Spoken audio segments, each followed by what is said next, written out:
அதுவும் பண்ணி எல்லாம். ஐயோ அப்பா. அம்மா என்னால முடியல. அக்கா நீ சரியான நேரம் பார்த்து அடிச்சுக்கா. நீ சொன்ன மாதிரி அங்க ஆடு மாடு பண்ணியதாங்க வளர்க்கணும். அவங்க தலை தெறிக்க ஓடணும். அதை நம்ம ரசிச்சு பார்க்கணும்க்கா. மேடம் மேடம் என்னாச்சு பென்னி? மேடம் நம்ம எல்லாம் மோசம் போக போறோம் மேடம். என்ன? அந்த பிரகாஷ் லேசுப்பட்டால இல்ல மேடம். நீங்க ஒண்ணு பண்ணா அவன் 10 பண்ணுவான் மேடம். நம்மள சிக்க வைக்க விட மாட்டோம் போல இருக்கு மேடம். என்ன பெண்ணி என்ன சொல்ற? பென்னி என்ன நடந்துச்சுன்னு நிதானமா சொல்லு. இல்ல மேடம், அந்த பிரகாஷ் நம்மள விட்டு வைக்க மாட்டான். அந்த சதீஷ் கேஸ உண்டு இல்லைன்னு பார்க்காம விட மாட்டான் போல இருக்கு மேடம். சதீஷ் கேஸா? இப்ப புதுசா அதுல என்ன பண்ணா? அது ஏன் கேக்குறீங்க மேடம்? என் ஃப்ரெண்ட் ஒருத்தன் ஹைகோர்ட்ல லாயரா இருக்கான். அவன் தான் இப்ப போன் பண்ணான். அந்த பிரகாஷ் சதீஷ் கேஸ முடிச்சு வைக்க ஹேபியஸ் கார்பஸ் தாக்கல் பண்ணிருக்கான் மேடம். ஹேபியஸ் கார்பஸா?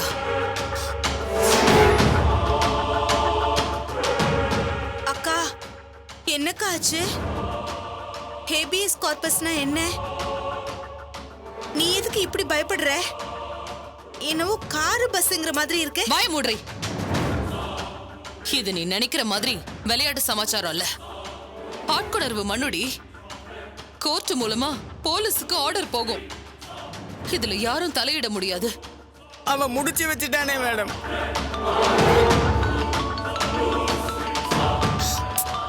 அக்கா யாருக்கா? அவன்தான்.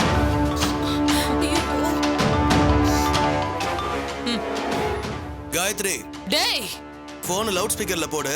உன் அல்ல கை நொல்ல கையெல்லாம் கேட்கணும்ல. டேய் உன்ன போன ஸ்பீக்கர்ல போடு. என்ன காயத்ரி, ஏதாவது செய்தி வந்துச்சா? டேய் என்ன விளையாட்டு காமிக்கிறியா? நான் விளையாட்டு காமிக்கல, வினையா மாத்தி வச்சிருக்கேன். என்ன நினைச்சீங்க? என்ன என் வீட்டுல பண்ணி வளர்ப்பீங்களா? இனி போலீஸ் உங்களை மேய்க்கும். ஏபிஎஸ் கார்பஸ் போட்டாச்சு. இதுக்குள்ள யாரும் வர முடியாது. அன்னைக்கு போலீஸ் கேட்ட கேள்விக்கு கொக்கரிச்சிங்களே, இனி இது விஷயமா எங்கேயும் மூச்சு கூட விட முடியாது.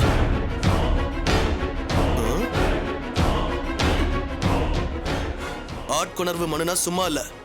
இனி கோர்ட்ல ஆளை காமிக்கணும். ஆளை காமிக்கிற வரைக்கும் போலீஸ் போயாது. செத்தீங்க. யார் வீட்டுல வந்து யார் இடத்தை வாங்கிட்டு யார தூங்க விடாம பண்றது? இப்ப சொல்றேன் கேட்டுக்கங்க. இந்த நொடியில இருந்து உங்க தூக்கம் போச்சு. நீங்க ஒண்ணு செஞ்சா நான் 10 செய்வேன்.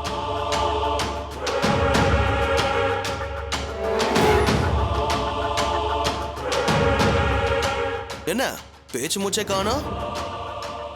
ஆத்திரத்துல மூச்சு நெருப்பா கொதிக்குதோ? அதான் செல்ல இங்க சூடாகுதா? ஆட்டத்துக்கெல்லாம் முடிவு கட்டிட்டேன். அப்புறம் ஆத்தா ஆடு வளர்க்குற மாடு வளர்க்குறன்னு ஆட்டம் போட்டிய அத்தனையும் அனுப்பி வை. ரெடியா இருக்க? அத்தனை மிருகத்து மேலேயும் நான் பிளேட போடுவேன். வாயில்லா ஜீவன்களை வளர்க்குறங்கிற பேர்ல வதைக்கிறாங்கன்னு நான் ப்ளூ கிராஸ்க்கு போவேன். என்ன உங்களுக்கு தான் ப்ளூ கிராஸ் தெரியுமா? எங்களுக்கும் தெரியும். அஹிம்சாவாதிங்க வீட்டுல இப்படி அட்டுழியம் பண்றாங்கன்னு எழுதி போட்டேன்னு வை, டோட்டலா உள்ள போகணும். உனக்கே தெரியும், இந்த காலத்துல மனுஷங்களை துன்புறுத்தினா கூட கண்டுக்க மாட்டாங்க. ஆனா ஆடு மாட துன்புறுத்தினா என்ன செய்வாங்கன்னு தெரியும்ல. எல்லாத்துக்கும் ரெடியா இருந்துக்க. உனக்கு இனிமே இறங்கு முகம்தான். சதீஷ் கேஸ்ல போலீஸ் லத்தியோட வரும். அடிக்கிற அடியில முட்டி பேந்து உண்மையை சொல்லணும். எங்களை வீட்டை விட்டு துரத்துறியா? எண்ணி 30 நாள்ல உன்னை வீட்டை விட்டு துரத்துறேன்னு சொல்லி வீட்டை விட்டு துரத்துனல்ல. இப்ப சொல்றேன், ஏண்டா ஜெய்ஹிந்த் விலாஸ்ல அரை கிரவுண்ட வாங்கணும்னு தினமும் நீ யோசிக்கணும். தாங்க முடியலன்னு நீ கத்தணும். கத்த வெப்ப, கதற வெப்ப. இப்ப போன வைக்கிற.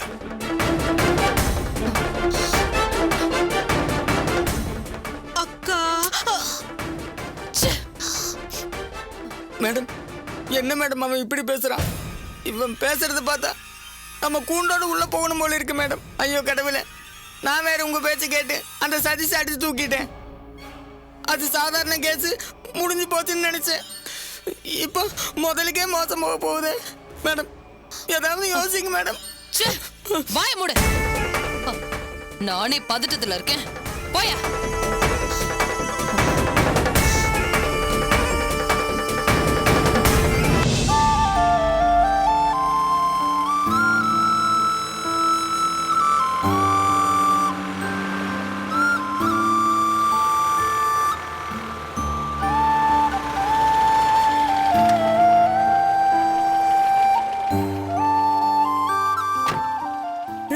சார். நீங்க எதுக்கும் கவலைப்படாதீங்க. எதையும் மனசுல வச்சுக்க வேண்டாம். கேஸ போட்டாச்சு இல்ல, கவலையே வேண்டாம். உங்க மகன் வந்தா மாதிரி தான். சார் உங்க சொல்லுதான் சார். என் மகன் எங்க இருந்தாலும் வரணும் சார். அதெல்லாம் கண்டிப்பா வந்துருவாம்மா. வரம்மா, வரம்பா. Okay sir. வாங்க ரொம்ப சார். தேங்க்ஸ் நீ பாப்பா. தம்பி என் மருமக வருவாளாப்பா? கண்டிப்பா வந்துருவாங்கம்மா, கவலைப்படாதீங்க. வாங்க வெயிட் பண்ணுவோம்.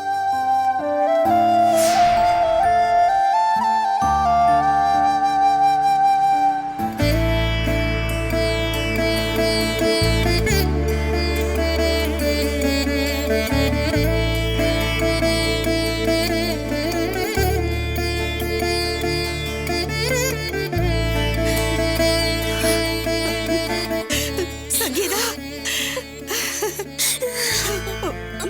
இங்க பாரு. ஏம்மா அழற? நான் தான் உன் அத்தை.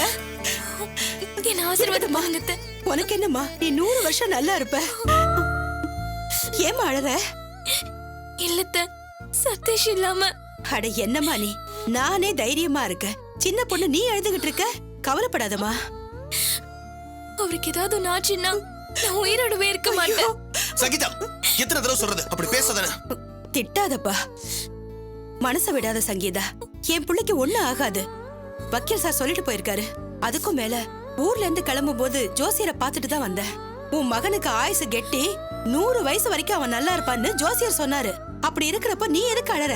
அவனுக்கு ஒண்ணு ஆகாது. நல்லவங்கள ஆண்டவ சோதிப்பான், ஆனா கைவிட மாட்டான். கண்டிப்பா என் புள்ள வந்துருவான். நம்பிக்கையோட இரு தம்பி. சொல்லுங்கம்மா. சொன்னாங்கப்பா, அந்த காயத்ரி தான் என் மகனை ஏதோ பண்ணிட்டான்னு. ஆமா, அவ உனக்கு அண்ணியாமே. நீ நல்லவன்பா. என் பையனுக்காக உன் அண்ணியவே கோர்ட்டு போலீஸ்னு புடிச்சு கொடுக்க பாக்குறியே. உன் நல்ல மனசுக்கு நீ எப்பவுமே நல்லா இருப்பப்பா. என் பையனுக்காக சொந்த அண்ணியே பகச்சுக்கிறியே. என்ன தப்பா எடுத்துக்காதீங்க. சதீஷ் காணாம போனதுக்கு நானும் ஒரு காரணம் ஆயிட்டேன். அந்த காயத்ரிக்கு என் மேல இருக்கிற கோவம் சதீஷை பாதிச்சிருச்சு. நான் மூர்த்தி அண்ணனுக்காக வச்ச ஆள்னு தெரிஞ்சு அவனை விலை பேசி என்னெல்லாமோ செஞ்சிருக்காங்க. இதுக்கு நான் காரணம் நினைக்கும் போது குற்ற உணர்ச்சியா இருக்கேன். அவங்க இப்ப எனக்கு அண்ணியாவும் இல்ல, இருந்தாலும் விட மாட்டேன். நீங்க எந்த கவலையும் பட வேண்டாம். உங்க நல்ல மனசுக்காக நான் எதையும் செய்வேன். சதீஷ் வருவான். இவங்க கல்யாணத்தை நானே நடத்தி வைப்பேன். நல்ல மனசோட சொல்றது எப்பவும் பலிக்கும்பா. சார், அம்மா ஊருக்கு போனோம், கிளம்புறோம் சார். ஒரு நிமிஷம். சார் வேணாம் சார், இல்ல பரவாயில்ல. ப்ளீஸ் சார், அம்மா கூட நீங்களும் போய் ஊர்ல விட்டுட்டு வந்துருங்க. Okay sir. ஆமா. நான் கிளம்பட்டுமாம்மா? மனசுல எதையும் வச்சுக்காத, தைரியமா இருமா. உனக்கு என் பையனோட கண்டிப்பா கல்யாணம் நடக்குமா. நான் வரேம்மா.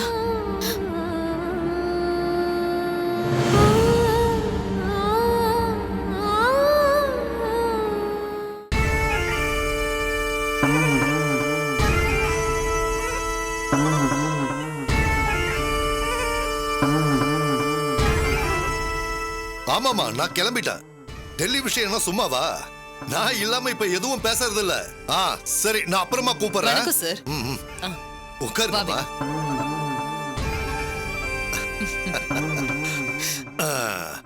என்னம்மா காயத்ரி, எப்படி இருக்க? நல்லா இருக்கேன் சார். உன்னால நான் பெரிய ஆள் ஆயிட்டோமா? ஆமாமா, என் தம்பியால வந்த பிரச்சனைனால என் பதவிய போயிடும் நினைச்சேன். அதுவும் நீ சொன்ன யோசனையை செஞ்சதுல இப்ப பார்ட்டியே என்ன பார்த்து நடுங்குது. முக்கியமான முடிவு எடுக்கணும், நீங்க வாங்கன்னு என்ன டெல்லியில இருந்து கூப்பிடுறாங்கம்மா. ரொம்ப சந்தோஷமா இருக்குமா? ஏமா என்னவோ மாதிரி இருக்க? எல்லாம் அந்த பிரகாஷ்னால தான் சார். ஐயோ, என்ன காயத்ரி, அவன் எல்லாம் ஒரு ஆள் உனக்கு. இப்ப என்ன பண்ணி வச்சா?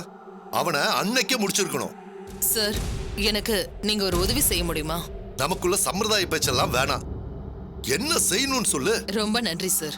உன்னாலதான் நான் இன்னைக்கு பெரிய ஆளா இருக்கேன். சென்ட்ரல் வரைக்கும் முன்னிலையில இருக்கேன். அப்படி இருக்கும்போது நான் உனக்கு செய்யாம இருப்பேனா? சார், பானர்ஜி விஷயத்துல நீங்க எனக்கு செஞ்சது பெரிய உதவி. அத விடுமா, செஞ்ச உதவியை பத்தி பேசி என்ன ஆக போகுது? இப்ப என்ன செய்யணும் சொல்லு.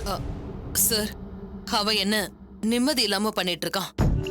சாதாரண போஸ்டிங்ல இருக்கிற ராஸ்கல் உன்னை இந்த பாடுபடுத்துறானா? சார், அவனுக்கு ஒரு செக் வைக்கணும். என்னன்னு சொல்லுமா. சார், நான் கேக்குறேன்னு தப்பா எடுத்துக்காதீங்க. உங்களுக்கு சென்ட்ரல் லெவல்ல ஆளுங்க இருப்பாங்க, ஸ்டேட் லெவல்ல ஸ்ட்ரீட் லெவல் முதற்கொண்டு ஆளுங்க இருக்காங்க. என்ன செய்யணும்னு சொல்லுமா. சார், நாம இப்ப செய்ய போற விஷயத்தினால அவன் ஒரு நொடி கூட நிம்மதியா இருக்க கூடாது. என்னன்னு சொல்லுமா, நான் செஞ்சு வைக்கிறேன். சார், அந்த சத்யா இப்போ தாம்பரம் ஏரியால தாசில்தாரா இருக்கா. பிரகாஷ் வெஸ்ட் மாம்பலத்துல கிளர்க்கா இருக்கான். அவங்க 2 பேரையும் ஒரே இடத்துல வேலை பார்க்க வைக்கணும். பிரகாஷ சத்யா வேலை செய்யற இடத்துக்கு டிரான்ஸ்ஃபர் பண்ணணும் சார். என்னம்மா சொல்ற? புருஷனும் பொண்டாட்டியும் தனியா இருக்கும் போதே இந்த ஆட்டம் போடுறாங்க. நீ என்னடானா 2 பேரையும் ஒரே ஆபீஸ்ல வேலை செய்ய வைக்கணும்னு சொல்ற. அவங்க 2 பேரும் ஒன்னா சேர்ந்தா உனக்கு இல்லாம ஆபத்து. அதான் இல்ல சார். முன்னாடி ஒன்னா இருந்தப்போ ஒத்துமையா இருந்தாங்க. இப்ப அப்படி இல்ல சார். நீ என்னம்மா சொல்ற? சார், சத்யா கர்ப்ப விஷயத்துல ரிப்போர்ட் மாதிரி பிரகாஷ் சத்யா கர்ப்பம்னு நினைச்சு அவளை தலையில தூக்கி வச்சு கொண்டாடினான்.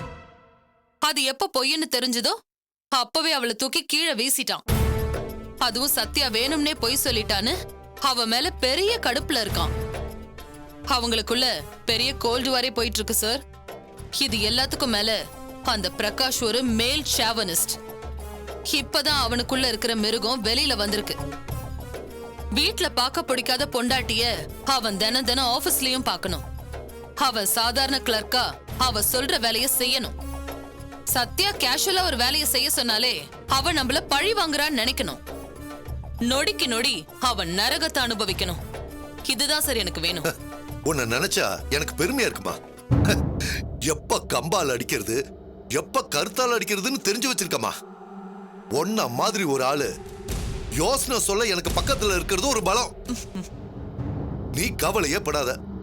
அந்த பிரகாஷுக்கு டிரான்ஸ்ஃபர் ஆயிடுச்சுன்னே வச்சுக்க. சார், நான் சொன்ன நடக்குமா. Thank you sir. அப்புறம் சார், இன்னொரு விஷயம். என்னம்மா சொல்லு. தப்பா எடுத்துக்க வேண்டாம். உங்களால எனக்கு இன்னொரு உதவி ஆகணும் சார். இன்னொரு உதவியா? என்னம்மா சொல்ற? அது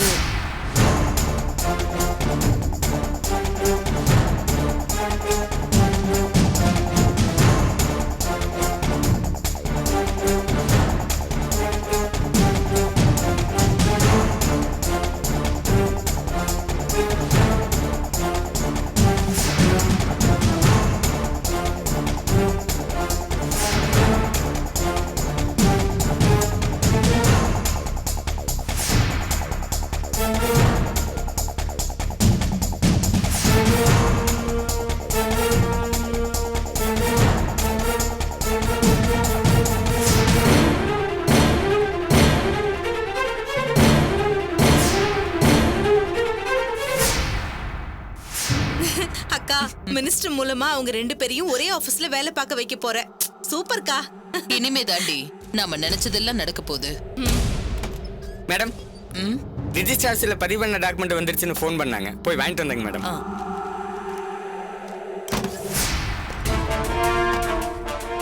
என்ன அதிர்ச்சியா இருக்கா? நீ எதுக்குடா இங்க வந்த? இவன் டாக்குமெண்ட் வாங்குனதுல இருந்து இவனை ஃபாலோ பண்ணிட்டு தான் வரேன். எதுக்கு ஃபாலோ பண்ண? ஒரு காரணமும் இல்லாம எதையும் பண்ணாத நீங்க ராஜு பேர்ல 5 கோடி ரூபாய் சொத்து எழுதி வைக்கிறீங்கன்னா அது சும்மாவா? அந்த டாக்குமெண்ட்ல என்ன எழுதிருக்குன்னு பார்க்க தான் வந்தேன். எங்க வந்து என்ன பேசிட்டு இருக்க? அந்த டாக்குமெண்ட்டை நாங்க ஏன் காட்டணும் உனக்கு? நீ என்ன செக்கிங் ஆபீசரா? சொத்து எழுதி வச்சிருக்கிறது ராஜு மேல. அவர் வரட்டும், நாங்க காட்டுறோம். இது எங்க கொண்டு போய் விடணும் உங்களுக்கு தெரியும். என்ன மிரட்டறியா? இங்க பார், தேவையில்லாம இங்க வந்து பிரச்சனை பண்ணாத. என்னடா குரல் கொடுக்கற? உங்க சூழ்ச்சிக்கு என் அண்ணன் பலியாகணுமா? பிரகாஷ், ஷர்ட்டை விடு. ஷர்ட்டை விடுன்னு சொன்னேன். இப்போ என்ன? இந்த டாக்குமெண்ட்ல என்ன எழுதிருக்குன்னு உனக்கு தெரியணும், அவ்வளவுதானே? ஆமா. யாரு நம்பினாலும் நீ நம்ப மாட்டேன்னு எனக்கு தெரியும்.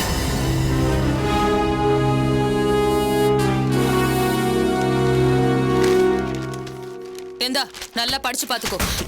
இவன் ஏங்க படிக்கணும்? என்ன பயமா இருக்கா? வேணும், அவன் படிக்கட்டும். கொடு. ஐயோ, அக்கா ஏன் இப்படி செய்யறான்னு தெரியலையே. உண்மை தெரிஞ்சா பிரச்சனை ஆயிடுமே. இவன் வேற சரியான நேரத்துல ஃபாலோ பண்ணிட்டு வந்திருக்கானே.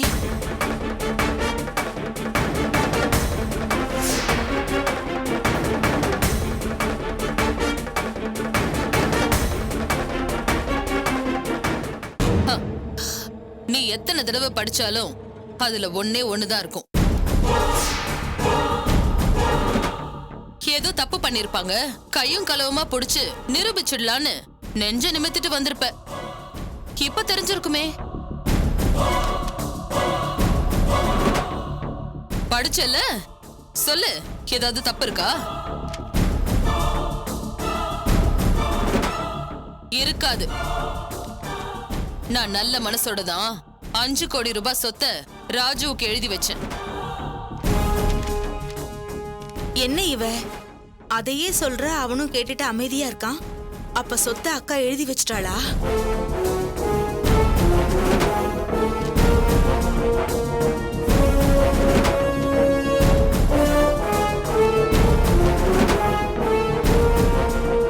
டாக்குமெண்ட் ராஜுவுக்கு கொரியர்ல அனுப்பலாம்னு நினைச்சேன். நீயே வந்துட்ட. கொரியர் பாயா இதை நீயே கொண்டு போய் கொடுத்துரு, எனக்கு செலவு மிச்சம். என்ன கொரியர் பாய்? ஏய், போடா, உன் கொரியர் வேலையை பாரு போ. இந்த கருமத்தை அவனே வந்து பொறிட்டு போக சொல்ல. ஏய், நீ என்ன பண்ணாலும் என்ன ஜெயிக்கவே முடியாது. அத மட்டும் மனசுல வச்சுக்கோ. இந்த டாக்குமெண்ட் விஷயத்துல கோல்மால் பண்ணிருக்கீங்கன்னு எனக்கு நல்லா தெரியும். பாத்துக்கிறேன். ஒண்ணுமே புரியலையே. பென்னி வேற இருக்கான். எதையும் இப்ப கேட்கவும் முடியாது. எல்லாம் ஒரே குழப்பமாவே இருக்கு. ஒண்ணுமே புரியலப்பா. அன்னைக்கு ரிஜிஸ்டர் ஆபீஸ்ல என்ன பார்த்தனோ அதுதான் டாக்குமெண்ட்ல ரிஜிஸ்டர் ஆயிருக்கு. எனக்கு ரொம்ப பயமா இருக்கு. இதுல நிச்சயமா பிரச்சனை இருக்கு. ஆனா இதெல்லாம் தெரியாம அவர் ஏதோ பேசிட்டு இருக்காரு.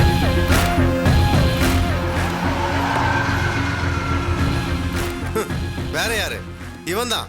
இந்த மூஞ்சிக்கு டாக்ஸி வேற. ஆமா, ஃளைட் வீட்டுக்குள்ள லேண்ட் ஆகுதுல, அதான். ஓ, ஹலோ ஃபேமிலிஸ். கான்ஃபரன்ஸ் கூட்டியாச்சா? இந்தாடா ஸ்வீட் எடுத்துக்க. எதுக்குடா? உனக்காக தான் நான் அருமை தம்பி. டேய், குமார், அன்னைக்கு பேனர்ஜி விஷயத்துல மொக்க வாங்கினதுக்காக ஸ்வீட். இந்த ஸ்வீட் சொத்து விஷயத்துல பல்பு வாங்கினதுக்கு. இந்தாடா வாய் தரடா. டேய், நீ ரொம்ப அளவுக்கு மீறி போயிட்டு இருக்கடா. டேய், எங்கடா போற? நான் கோட்டீஸ்வரன் ஆயிட்டே போறேன். இவன் நம்ம பெரிய இவன் மாதிரி அன்னைக்கு ரெஜிஸ்டர் ஆபீஸ் வந்துட்டு ஆச்சா பூச்சான்னு சொன்ன. இன்னைக்கு அதானே எழுதி வந்திருக்கு. ஏய் மிஸ்டர் கொரியர் பாய், என்ன அமைதியா இருக்க? பேசுறா. ஆமா, அண்ணி உன்னை கொரியர் பாய் கௌரவப்படுத்துறாங்கல்ல. என்ன டேய், போனது போன கொரியர் பாய் வேலையாவது ஒழுங்கா செஞ்சிருக்கலாம்ல. டேய், எப்படிறாங்க வந்த? அசிங்கமா இல்ல? சொல்றா. என்னங்க, ஏன் இப்படி பேசுறீங்க? பின்ன எப்படி பேசுறது? அன்னைக்கு அண்ணி சொத்து எழுதி வைக்கும் போது அப்படியா இப்படியான்னு சதியா பேசினால. இப்ப பேச சொல்லு. ஏன் அமைதியா இருக்கா? டேய், நீ விவரம் புரியாம பேசிட்டு இருக்கடா. அந்த தொடப்பக்கட்டையை பத்தி உனக்கே நல்லா தெரியும். அவ உன் காலை வராம விட மாட்டா. எந்த காரணமும் இல்லாம எதுக்குடா உனக்கு 5 கோடி ரூபாய் சொத்தை எழுதி வைக்கணும்? எதுக்குண்ணா? நீ நன்றி கட்ட வேண்டாம். அதுக்கு தான் அவனை விட்டு போனாங்க. அப்படியா? நாட்டுல விசுவாசமானவ கிடைக்கிறது ரொம்ப கஷ்டம். நான் ரொம்ப விசுவாசமானவன். இங்க எல்லாருக்கும் ஒண்ணு சொல்லிக்கிறேன். அண்ணிய பொறுத்த வரைக்கும் இந்த வீட்டுல யாருக்கு எப்படியோ, ஆனா என்ன வாழ வைக்கும் தெய்வம். மாமா, நீங்க நினைக்கிற மாதிரி இல்ல மாமா. அவங்க என்ன பண்ணுவாங்கன்னு புரியாம நீங்க எல்லாரும் காயப்படுத்தாதீங்க. இது தப்பு மாமா. நாளைக்கு மோசம் போய் நிக்கும் போதுதான் தெரியும். காரணமே இல்லாம அவங்க இதெல்லாம் செய்வாங்களா? அவங்க மோசமானவங்க இருக்கட்டும், முதல்ல உன் புருஷனுக்கு நீ மோசம் பண்ணாம இரு. அதுவே உனக்கு கோடி புண்ணியம்.